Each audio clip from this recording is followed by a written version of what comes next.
There's something about 3D games on the Saturn that I just can't get enough of. Maybe it's the fact that the Saturn was made for 2D, so anytime I see it pushing out polygons, the games are all the more intriguing. And Ninpen Manmaru is certainly one of those games. Ninpen Manmaru is a simple game that operates in a weird way. Released by Enix, it's a basic 3D platformer through and through with a few interesting quirks. Platforming is the name of the game here, and your objective is simple. Make it from point A to point B.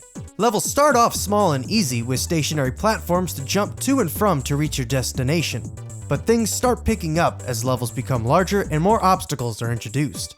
Moving blocks, precise jumps, and trampoline platforms shake things up, as do pits of fire, walls of spikes, and enemies. By no means is this a deep game, as the only thing you can do is jump. You do have a triple jump a la Super Mario 64, but apart from that, you're defenseless, so enemies pose a constant threat as they can't be taken care of, and later levels where they're inconveniently placed become quite challenging. There are power-ups you can collect to help avoid enemies, such as the super jump and super speed, but watch out for their bad counterparts like no jump or slow walk. I may have said the game was basic, but that doesn't mean it's easy, as levels are remarkably well designed. They really put your platforming skills to the test, as certain jumps can just barely be made, while others are just out of reach and require a triple jump, which you will need to master to see this game through to the end. Some levels present you with different paths that lead to switches to activate new platforms, or make previously stationary ones move in an effort to help you reach the goal.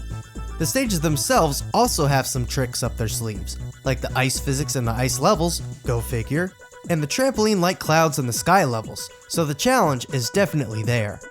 The most surprising part is that the challenge isn't intensified by bad controls or a lousy camera. I mean, the controls are a little clunky, but it plays better than you'd think. The only issues I have with the controls are anytime you press left or right to adjust Manmaru, he also walks to the left or right, but simply using the L and R triggers to adjust yourself takes care of this issue. The other being that Manmaru is a bit sluggish to run after coming to a complete stop, so trying to quickly get out of the way of an enemy can be tedious under the right circumstances. The camera can be a bit cumbersome from time to time, as a wall might get in the way, or it won't snap to the direction you're running for a second or two. But thanks to the dedicated camera button, comprising of multiple angles, when you find yourself in a bad spot, simply press it to get a better view. The graphics aren't going to win any awards and don't come close to the beauty of Enemy Zero or Burning Rangers, but more than get the job done, as environments are all copacetic and exhibit flavorful, eye-grabbing colors. Textures and objects are pretty blocky, especially the enemies, but for the time in the system, they're fine. A bit of draw distance is also introduced as levels get larger, but again, it's nothing that wasn't also happening on the PS1 at the time, so I won't hold that against the game too much. The big factor when it comes to these old 3D games is the frame rate, and I'm happy to report that it's pretty solid and very rarely slows down when faced with a ton of on-screen objects. Real quick, let's talk about Super Mario 64. It took Mario in a whole new direction, and while it seemed odd at first, once you got the concept, your objectives started to make sense. But Ninpen Manmaru had a number of eccentric concepts that continued to baffle me more and more as I progressed. For example, the boss battles at the end of each area aren't really boss battles, but more so extra mission.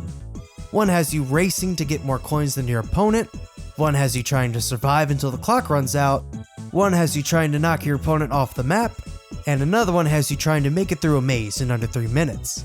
While they're all easy to grasp concepts, they aren't explained to you, or if they are, it's in a language I don't understand. Regardless, they seem quite out of place when I was just jumping my way from platform to platform in the 5 previous stages. Yet another strange idea comes in the form of continues. You have to play the coin collecting minigame again, this time in a different level with a different character. Fail to out-collect him and it's game over. What an obtuse way to earn your continue. I must say, it certainly is a way to keep the game varied. Quirkiness aside, Ninpen Manmaru is an amusing platformer with well-designed levels, decent controls, palatable, if not generic music, and adequate graphics perfect for when you get that blocky 3D itch. It comes recommended for those looking to add some variety to their Saturn collection amidst the sea of shooters and fighting games, and those like myself who have a strange fascination with 3D Saturn games. Unfortunately, the game is kind of rare and on the expensive side, grievously going for around $100 to $150, which it isn't worth. My suggestion is to either get a reproduction copy or head to the nearest computer with a Saturn emulator and bask in the polygonal romp that is Ninpen Manmaru.